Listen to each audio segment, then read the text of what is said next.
Microsoft anunciou ontem que seu novo console terá 12 teraflops de potência e pode entregar até 4K 120, mas 12 teraflops é o suficiente para 4K 120?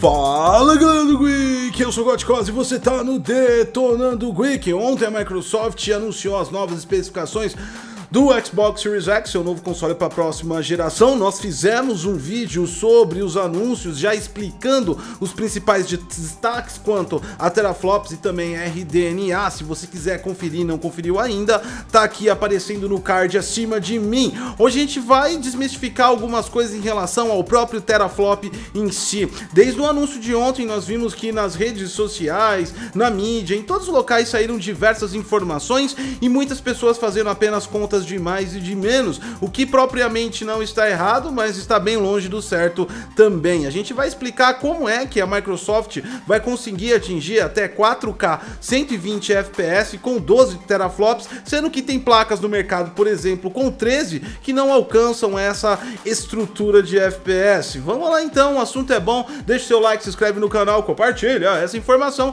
que você vai ficar impressionado com o que você vai ouvir agora. Vamos começar falando do teraflop. Você não precisa entrar numa viagem binária entre pontos flutuantes, esforço computacional e cálculo de ponto flutuante para você entender precisamente o que é um teraflop. Mas se você quiser entrar nessa viagem binária, eu fiz um vídeo um bom tempo atrás, ele já é meio antigo, mas ele explica detalhadamente, intrinsecamente, como é o teraflop, como ele funciona, o ponto flutuante e a função dele na vida computacional. Basicamente, se você não quiser ir dessa aventura binária, você entende que o teraflop corresponde à unidade de medida de potência computacional. Sim, 12 teraflops é bastante esforço computacional, mas o esforço computacional nem sempre está ligado à sua quantidade ou qualidade de entrega. Exemplos clássicos que eu posso dar para você dentro do meu estúdio, eu tenho uma Vega 64, é uma placa que possui 12.6 teraflops, acima das especificações divulgadas pela Microsoft para o Xbox Series X, e nem de longe, nem aqui, nem na China, nem em Marte, nem na Lua, nem em outra galáxia, ela entrega 4K 120 FPS. O máximo que essa placa pode me entregar em esforços muito fortes dela mesmo, em jogos ultra otimizados, é um 4K 60 e ainda com algumas perdas com certeza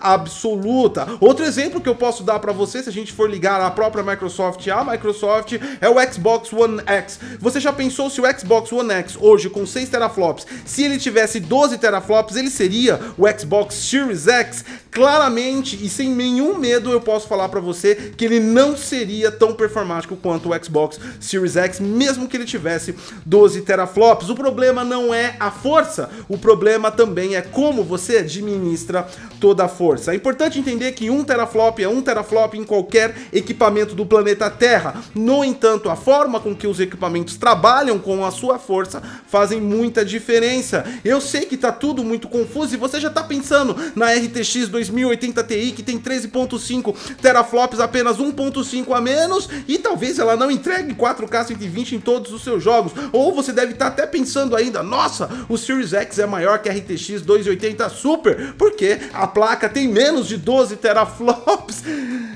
Eu sei, é muito confuso, né? Parece muito confuso, mas na verdade não é, se você entender o que é força bruta e o que é inteligência comandando força bruta. E é isso que a gente vai entender agora. Bora lá entender esse conceito aí que eu falei agora. Eu propus aqui um pequeno desafio virtual. De um lado nós temos a equipe CGN, representando a antiga arquitetura da AMD presente na atual geração. E aqui nós colocamos 12 teraflops, 12 homens muito fortes e um arquiteto aqui para coordenar esses 12 homens grandes e fortes. Do outro lado nós temos a equipe RDNA, representando a nova arquitetura da AMD. Desse lado nós temos aqui também 12 homens muito fortes. É importante você saber que tanto esses 12 homens quanto esses 12 homens possuem exatamente a mesma força, ou seja, 12 teraflops para cada lado. E nós também temos um arquiteto aqui e um arquiteto aqui. O desafio proposto para as equipes é colocar este caminhão em cima deste caminhão aqui de reboque e esse caminhão tá com pneu murcho, tá bom? Esse é o desafio que eles têm que fazer.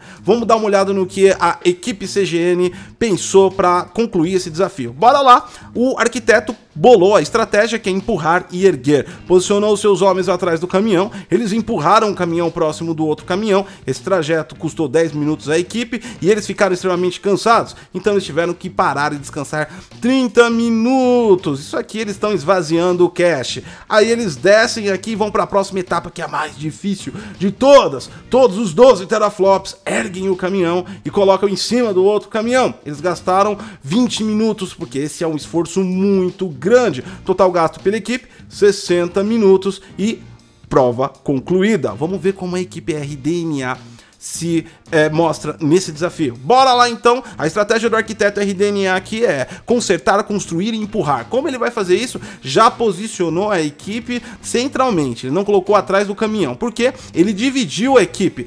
4 homens aqui, 4 teraflops vão encher os pneus, exatamente, enquanto 8 teraflops vão construir uma rampa. 10 minutos porque para encher os pneus eles tiveram que ir atrás de bomba, ou seja, eles tiveram que ir atrás de tudo para encher os pneus. E aqui os 8 homens para construir uma pequena rampa, porque eles também tiveram que ir atrás do material, do prego, da madeira, de tudo que eles precisavam.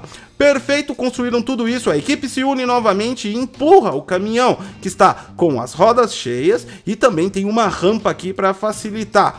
Eles gastaram 10 minutos para encher os pneus, 30 minutos para construir a rampa e 2 minutos para empurrar, porque já estava com o pneu cheio e eles são muito fortes e já tinha até uma rampinha aqui. Total gasto para a equipe RDNA de tempo, 42 minutos. É lógico que eles já ganharam, mas não é só isso, eles não ganharam só em tempo, eles ganharam em outras coisas também. Vamos dar uma olhada no resultado final aqui. Equipe CGN, tempo gasto 60 minutos, danificaram o caminhão, porque empurraram o caminhão com os pneus murchos, danificaram a roda e esgarçaram a borracha do pneu. Na hora que eles foram erguer o caminhão, com certeza absoluta eles danificaram algo do chassi, algo das partes de baixo do caminhão. E a equipe terminou cansada, porque erguer um caminhão e colocar em cima de outro é muito pesado. Então, os caras estragaram o caminhão, terminaram em maior tempo e a equipe terminou morta e toda depressiva. Agora vamos ver a equipe RDNA como se fez a prova toda. Tempo 42 minutos, ganharam no tempo. O caminhão, além de ficar inteiro, ele ainda foi consertado, exatamente, porque eles encheram o pneu para terminar a tarefa. Então eles foram proativos, eles foram além do que eles tinham que fazer e a equipe está descansada, porque dividiu as tarefas e a tarefa mais difícil, que era colocar o caminhão em cima do outro caminhão, eles fizeram em 2 minutos somente empurrando, porque eles são muito fortes. 2 minutos, 12 homens muito fortes empurraram o caminhão com o pneu cheio e a rampa pronta. Aqui você vê o resultado do que é coordenar esforço, mas de forma inteligente, e aqui é coordenar esforço de forma menos inteligente. E é isso que representa o teraflop em si. Força bruta. A força bruta sem uma coordenação correta, ela vai dar resultados, ela vai conseguir terminar, mas ela vai trazer consequências piores. A força bruta coordenada de forma correta, ela vai conseguir entregar em menor tempo, com menor esforço e ainda entregar a mais do que foi pedido, e é tudo isso que representa o que nós queríamos explicar. Ok, com esse exemplo você viu que um teraflop sempre vai ser um teraflop, mas a forma com que você administra a força é diferente. Como você administra a força bruta? Força sem inteligência é só força. Inteligência sem força é só teoria. Isso é uma verdade absoluta. E quando você junta a teoria com a prática, você tem resultados muito bons. Agora vamos responder a pergunta desse vídeo. Vai entregar 4K com 12 teraflops em 120 frames por segundo? A resposta claramente é sim. E também não. Como assim, Goticose? Agora vamos entender um pouco mais do conceito da entrega. No nosso exemplo do caminhão e da equipe CGN, equipe RDNA, e você conseguiu entender ali os esforços de inteligência e força que tem que ser unidos, a gente não levou em consideração o peso do caminhão, o tamanho do caminhão. Claramente, por exemplo, nessa nova geração, com o lançamento talvez como Red Dead Redemption 3, não vamos entregar 4K 120, provavelmente nem aqui, nem na China, nem em outro planeta, nem em outra galáxia, porque o caminhão é muito grande, e mesmo que você administre inteligência para entregar o esforço, o caminhão tem um peso talvez maior que a própria equipe tem para subir o caminhão, mesmo se eles encheram o pneu, porque se eles encheram o pneu, eles diminuíram o atrito, mas eles não diminuíram o peso bruto. E se o caminhão ainda tem uma carga, além de ele ser mais pesado, ele ainda tá com uma carga dentro do seu baú, a coisa fica mais difícil, vai demorar mais tempo. E não espere que todos os jogos sejam entregues em 4K 120, mas a gente tem um lado do sim, a gente tem os jogos mais otimizados, jogos mais leves e provavelmente jogos exclusivos da plataforma. Jogos exclusivos da plataforma quer dizer que o trabalho foi focado exatamente para aquele equipamento. A equipe, o estúdio é de propriedade da Microsoft, que detém a plataforma, logo a equipe se foca no seu equipamento principal. E quando uma equipe se foca no seu equipamento principal, acontece que nós temos dois esforços de inteligência. Nós temos a força bruta, os 12 teraflops, trabalhando com duas arquiteturas. Nesse caso, uma arquitetura de hardware correspondente a RDNA 2 do console, que vai ser trazido, e na outra ponta, a arquitetura de software do desenvolvedor. Existem inúmeros instrumentos que você pode usar no desenvolvimento para deixar mais leve. O problema disso é que levam mais tempo. Por isso que é muito mais fácil jogos exclusivos serem bem mais otimizados do que multiplataforma. Multiplataforma, o arquiteto do jogo não está pensando apenas em um aparelho, ele está pensando num mundo de aparelhos em que ele tem que fazer o funcionamento. Dessa forma, a arquitetura dele não é focada para aproveitar todo o esforço, não só de inteligência de hardware, mas também de força bruta daquele aparelho. Ele tem que fazer o meio termo para atender a todas as necessidades. Então, no geral, não teremos aí provavelmente jogos multiplataforma correspondendo a 4K até 120. Mas o poderio ali é suficiente para, mesmo um jogo não muito otimizado, concluir a tarefa em 4K 60. Talvez nós tenhamos em jogos muito pesados, com esforço bruto em tela, caindo até uns 45. No entanto, a Microsoft adotou também a estratégia do VSR, mas que depende do arquiteto do lado do software, que é o que? Implementar para diminuir o esforço computacional do ciclo para o sombreamento também do pixel, e isso diminui a quantidade de esforço computacional e impulsiona também maior FPS. No geral, também dá para comparar com uma RTX 2080 ou uma 2080 Ti. Afinal de contas, definitivamente não. Por que não dá para comparar? Porque RDNA e o datasheet que a gente tem, o outpaper do RDNA, como a arquitetura é feita, temos apenas a versão 1.0. Não existe informação oficial da AMD ainda sobre o funcionamento da versão 2.0, que é a versão que estará nesse console da Microsoft. Sendo assim, a gente não sabe como é que a inteligência vai trabalhar com esses teraflops. Então, opinar que o console já equivale a uma placa high-end do mercado de PC é um pouco sim de ignorância, porque nós não temos informação insuficiente de como a inteligência avançou da arquitetura RDNA. Para mim te dar um base sobre isso, leve em consideração a placa RX 5700 XT da AMD. Ela é uma placa com pouco mais de 9 teraflops, que ela ultrapassa a quantidade daquela placa que eu falei, a Vega 64, que tem 12.6. Representa a inteligência da arquitetura RDNA. Mas por que a AMD colocou apenas 9 teraflops? Provavelmente o projeto não estava na maturidade de inteligência de arquitetura para prover maior esforço computacional. Ou seja, eles equalizaram a quantidade de esforço computacional com a quantidade de inteligência colocada dentro da arquitetura, que foi beneficiada pela construção de 7 nanômetros, ela é mais eficiente, consome menor energia, entrega maior esforço consumindo menos energia, ela também gera menos calor, e tudo isso é muito bom porque o calor é uma coisa que faz elétrons voarem e a gente perde bastante dados com o calor. Tudo isso é muito bom, mas claramente, voltando ao assunto, a RDNA 2.0 só existe especulações e rumores sobre a sua forma de funcionamento. É claro, é óbvio, é lógico que é uma evolução da arquitetura, e quando a gente evolui a arquitetura, quer dizer que evoluiu a forma com que a inteligência trabalha com o hardware, e levar em consideração ainda também que estamos trabalhando com consoles,